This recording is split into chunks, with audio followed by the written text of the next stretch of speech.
የአማራ ተወላጅ ፖለቲከኞችን በማንነታቸው ምክንያት አላሰርንም ሲሉ የፍትህ ሚኒስትሯ ሀና አርአያ ስላሴ ተናገሩ። በትግራዩ ጦርነት ወቅት የአማራ ፋኖ ከአማራ ክልል ወሰን ለቆ እንዳልወጣ አንዱን የፋኖ ቡድን የሚመሩት ጀነራል ተፈራ ማሞ ተናገሩ። ፍልስጤማውያን በሶማሌላንድ ሊሰፍሩ ነው የሚሉ ጭምጭምታዎች እየበዙ ነው። ጤና ይስጥልን ኢትዮ ፍሮንቶች ነን። አብራችሁን ስትቆዩ እነዚህን ጉዳዮች ትሰማላችሁ። እስከዛው ቻናላችንን ሰብስክራይብ፣ ላይክ እና ሼር እያደረጋችሁ አብራችሁን ቆዩ። የአማራ ተወላጅ ፖለቲከኞችን በማንነታቸው ምክንያት አላሰርንም ሲሉ የፍትህ ሚኒስትሯ ሀና አርአያ ስላሴ ተናገሩ። ሚኒስትሯ ይህን የተናገሩት ዛሬ በህዝብ ተወካዮች ምክር ቤት ተገኝተው የሚኒስቴር መስሪያ ቤታቸውን የሥራ አፈጻጸምን ባቀረቡበት ወቅት ለቀረበላቸው ጥያቄ ምላሽን ሲሰጡ ነው። በዚሁ የምክር ቤት ስብሰባ ወቅት የአማራ ብሔራዊ ንቅናቄ አብንን ወክለው በምርጫ አሸንፈው በምክር ቤቱ ያሉት አበባው ደሳለው የፍትህ ሚኒስቴር ተግባር ክስን መመስረትና መረጃን በማቅረብ አፋጣኝ ፍትህ እንዲገኝ ማስቻል ነው ብለው ላለፉት 2 ዓመታት ከ6 ወራት በርካታ የአማራ ተወላጆች በማንነታቸው በፖለቲካ አመለካከታቸውና በሃይማኖታቸው ምክንያት ታስረው ያለ ፍትህ ለበርካታ ሰብአዊ ጉዳት ተዳርገዋል። ማስረጃ ማቅረብ ካልቻላችሁ ዜጎች በፍትህ ጦት የሚሰቃዩት እስከመቼ ነው? ካልሆነ ክስ የማቋረጥ መብታችሁን ለምን አትጠቀሙም? ሲሉ ጥያቄን አንስተዋል። የፍትህ ሚኒስቴር አንዱና የመጀመሪያ ስራው ክስ በመመስረትና ክሱ በህግ አግባብ መከናወኑን በመከታተል አፋጣኝ ፍትህ ለዜጎች ማዳረስ ነው።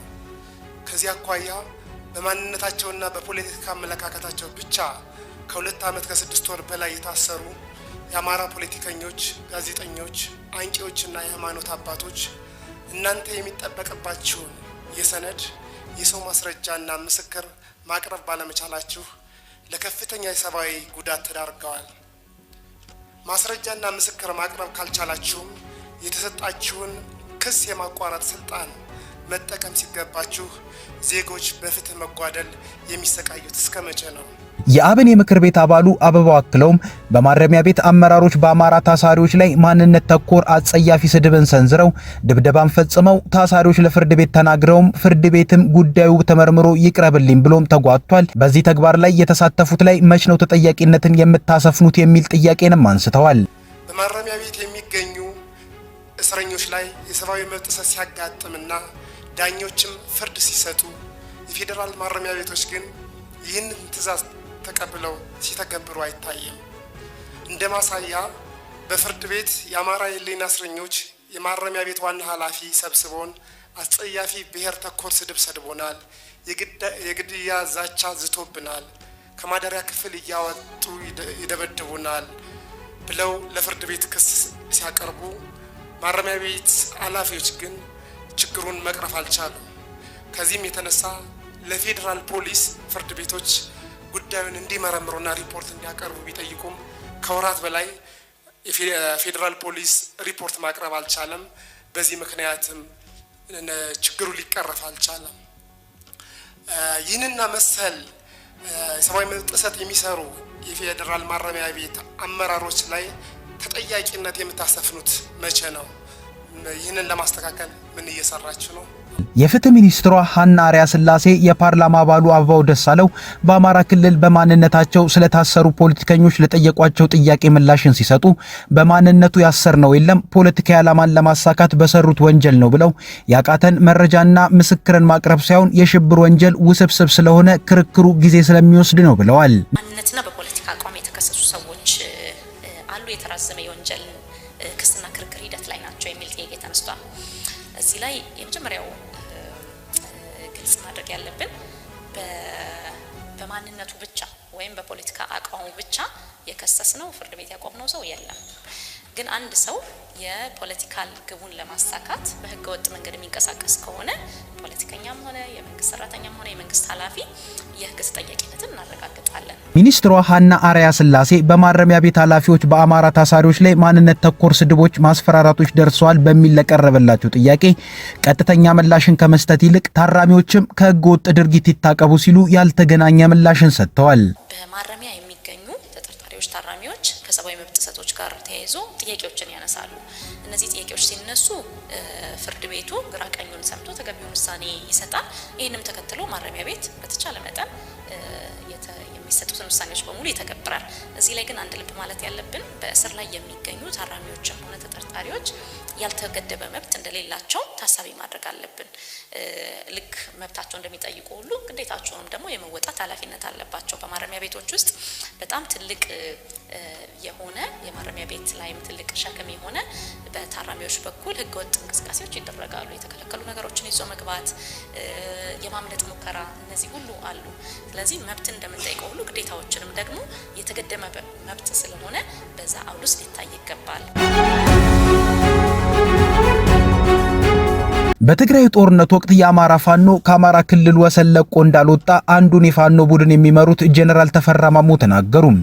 የቀድሞ የአማራ ክልል ጸጥታ ቢሮ ኃላፊና በጦርነቱ ወቅት የአማራ ክልል ታጣቂዎችን ሲመሩ የነበሩትና አሁን ደግሞ የአንዱን ፋኖ ቡድን የሚያስተባብሩት ጄኔራል ተፈራ ማሞ ይህን የተናገሩት የጠቅላይ ሚኒስትር አብይ አህመድ የአፍሪካ ቀንድ አማካሪ ሚኒስትር ጌታቸው ረዳ ኤንቢሲ ከተባለ ሚዲያ ጋር ባደረጉት ቆይታ በትግራይ ህዝብ ላይ በተፈጸመው የዘር ማጥፋት ፋኖ ተሳትፏል ብለው ቀረቡት እንጀላ ነው።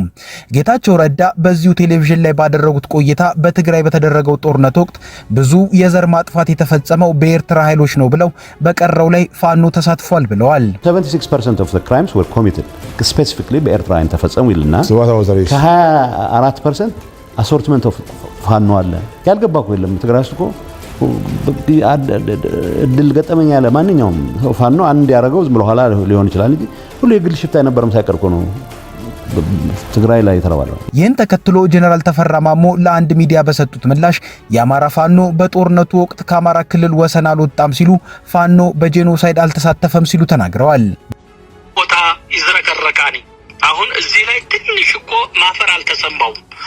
በመሰረቱ የአማራ ፋኖ በትግራይ ውጊያ ከአማራ መሬት አልወጣም። ከአማራ መሬት አልወጣም። ሁሉም የተሰለፉት በዚህ አካባቢ ከአማራ አሁን የአማራ ክልል ከሚባለው ከጎንደርና ከወሎ አልወጡም። የተዋጉት የህወሓት ኃይል ወደ አማራ መሬት ሲገባ ነው ከፍተኛ ዋጋ የከፈለው ፋኖ እንጂ አንድም ወደ ትግራይ መሬት የተንቀሳቀሰ ፋኖ የለም።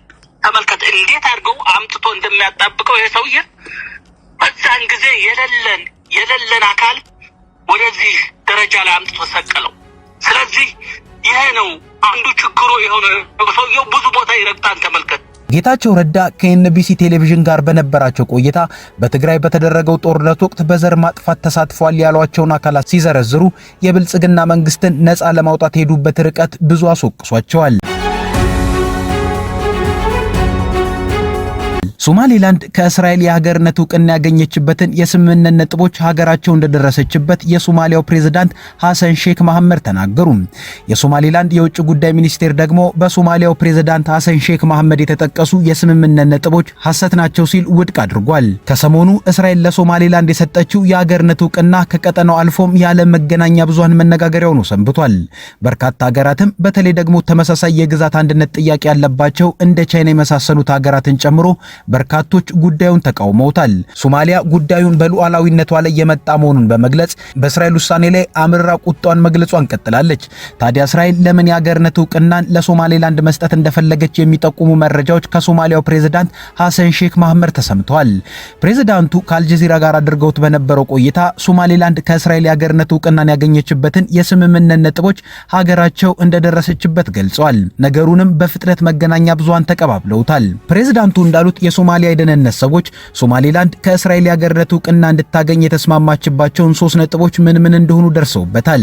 የመጀመሪያው የፍልስጤም ስደተኞችን በሶማሌላንድ ማስፈር የሚያስችል ሲሆን፣ ሁለተኛው የስምምነት ነጥብ ደግሞ የእስራኤል ጦር በኤደን ባህረ ሰላጤ የባህር ዳርቻዎች ላይ ወታደራዊ ቤዝ እንዲያገኝ የሚያስችል ነው። ሶስተኛው የእስራኤልና የሶማሌላንድ የስምምነት ነጥብ እስላማዊ ወይንም አረባዊ ሀገራት ከእስራኤል ጋር መደበኛ ግንኙነት መፍጠር እንዲያስችላቸው የተዘጋጀው የአብርሃም ስምምነት ላይ ሶማሌላንድ እንድትቀላቀል የሚያስችል ነው። التي بحوزتنا تظهر أن هناك 3 خطوات مهمة تم الاتفاق عليها مع أرض الصومال. الأولى هو إعادة توطين الفلسطينيين في أرض الصومال. ثانيا توفير قاعدة عسكرية لإسرائيل في خليج عدن، في ساحل خليج عدن. والخطوة الثالثة أن تنضم أرض الصومال إلى اتفاقات أبراهام. هذه هي المطالب الإسرائيلية 3 التي قبلت بها أرض الصومال. هذه كما تفيد معلوماتنا إذن ليس واحدة أو إذا هي الثلاثة، وإذا تم تطبيق هذه الثلاثة ماذا سيحدث مستقبلا؟ سينفتح صندوق الشرور في العالم. ፕሬዝዳንት ሐሰን ሼክ መሐመድ ይህን አስተያየት ከሰጡ በኋላ በርካቶች ጉዳዩን በየራሳቸው መንገድ በመተንተን ላይ ባሉበት ወቅት ታዲያ ሶማሌላንድ የፕሬዝዳንት ሐሰን ሼክ መሐመድ አስተያየትን በመቃወም መግለጫ አውጥታለች። መግለጫውን የሚያወጣው የሶማሌላንድ የውጭ ጉዳይ ሚኒስቴር የቀረቡትን ክሶች ሐሰት መሆናቸውን በመጥቀስ ውድቅ አድርጓቸዋል። የሶማሌላንድ ሪፐብሊክ መንግስት ፍልስጤማውያንን ለማስፈር ወይንም በሶማሌላንድ የጦር ሰፈር ለመመስረት ታቅዷል በሚል በሶማሊያ ፕሬዝዳንት የቀረበውን ሐሰተኛ ክስ አጥብቆ ውድቅ ያደርጋል ሲል መግለጫው አስታውቋል። ሆኖም መግለጫው የፕሬዝዳንቱን አስተያየት ከመቃወም በዘለለ በትክክል በእስራኤልና ሶማሌላንድ መካከል ስለተደረሰው የስምምነት ነጥብ አላብራራም። የሶማሊያ ፕሬዝዳንት ግን እስራኤል ቀድሞውኑ በሶማሌላንድ ውስጥ በተወሰነ ደረጃ እንቅስቃሴ እንዳላት የሚጠቁም መረጃ ሶማሌ እጅ ላይ እንደነበረ ገልጸው ነበር። በመሆኑም እስራኤል ለሶማሌላንድ የምትሰጠው ዕውቅና በሚስጥር ሲከናወን የነበረውን ግንኙነት ይፋዊና መደበኛ ማድረግ ብቻ እንደሆነ ተናግረዋል። በሌላ በኩል በሶማሊያ በኩል አውቀናቸዋል የተባሉት የስምምነት ነጥቦች ከአሜሪካ ፍላጎት ጋር የተያያዙ ይመስላል። ከሶስቱ ስምምነቶች ምናልባትም ሁለተኛውና ሶስተኛው ማለትም በኤደን ባህረ ሰላጤ የጦር ቤዝ ማግኘትና የአብርሃም ስምምነትን መቀላቀል ሌሎች ሀገራትን ፖለቲካዊና ዲፕሎማሲያዊ ግንኙነቶችን መሰረት በማድረግ እየደረሷቸው ያሉ ስምምነቶች ቢሆኑም በስምምነቱ የመጀመሪያ ተደርጎ የተቀመጠው የፍልስጤምን ስደተኞች በሶማሌላንድ የማስፈር ሐሳብ በብዙዎች ዘንድ እንዴት የሚል ጥያቄን ያጫረ ሆኗል። ለመጀመሪያ ጊዜም የፍልስጤም ስደተኞች በሌሎች ሀገራት ስለማስፈር ሐሳብ የሰነዘሩት የአሜሪካው ፕሬዝዳንት ዶናልድ ትራምፕ ናቸው። ትራምፕ ጋዛን አሁን ባለበት ሁኔታ መልሶ ማልማት ከባድ በመሆኑ ነዋሪዎቹን ሁሉ በሌሎች ሀገራት አስፍረን ነው የመልሶ ግንባታ ስራዎች መሰራት ያለባቸው ብለው የነበረ ቢሆንም ይሄው እቅዳቸው በበርካቶች ዘንድ ተቃውሞ ቀርቦበት ሐሳቡ እንዳሰብ የሚነሳበት ጊዜ ያለፈ መስሎ ነበር። ሆኖም እስራኤል በዚህ ስምምነት ውስጥ ይህን እቅድ ይዛ ዳግም መምጣቷ ምናልባትም አሁንም የትራምፕ ግፊት ከጀርባ ሊኖር ይችላል የሚል ግምት እንዲፈጠር አስችሏል። አሜሪካ ወደ 40 የሚጠጉ የአፍሪካ ሀገራትን ጨምሮ በሌሎችም ላይ ያሳለፈችው ሙሉ የቪዛና የጉዞ እገዳ ከዛሬ ጀምሮ ተግባራዊ መሆን ይጀምራል ተብሏል። የአሜሪካ መንግስት ከወራት በፊት ኤርትራንና ሶማሊያን ጨምሮ በበርካታ ሀገራት ዜጎች ላይ የጉዞ እገዳ የጣለው በሀገራቱ ውስጥ ባለ ደካማ የዜጎች ምዝገባና መረጃ አያያዝ እንዲሁም በርካቶች አሜሪካ ከሄዱ በኋላ ለረጅም ጊዜ በመቆየትና እዚያው በመቅረታቸው ነው። ይህ እርምጃ የአሜሪካን ደህንነት ለመጠበቅ መሆኑን የገለጸው ዋይት ሃውስ ከ54ቱ የአፍሪካ ሀገራት ወደ 40 የሚጠጉት ላይ እገዳውን ጥሏል። የአሜሪካ ባለስልጣናት እንደሚሉት ይህ በመላው ዓለም በሚገኙ ሀገራት ላይ የተጣለው የቪዛና የጉዞ እገዳ ሀገራቱ አሳማኝ መሻሻል እስኪያሳዩ ድረስ በስራ ላይ ይቆያል። አንዳንድ የአፍሪካ ሀገራት የአሜሪካ ውሳኔን በመቃወም ወደ ሀገራቸው በሚመጡ የአሜሪካ ዜጎች ላይ ተመሳሳይ እገዳ መጣላቸውን አሳውቀዋል።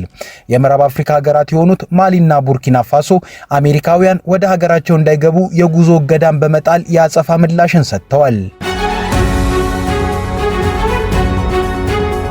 ከኢትዮ ፍሮንት የዛሬ ጉዳያችን ይኸው ነበር። ቻናላችንን ሰብስክራይብ አድርጉልን። እናመሰግናለን።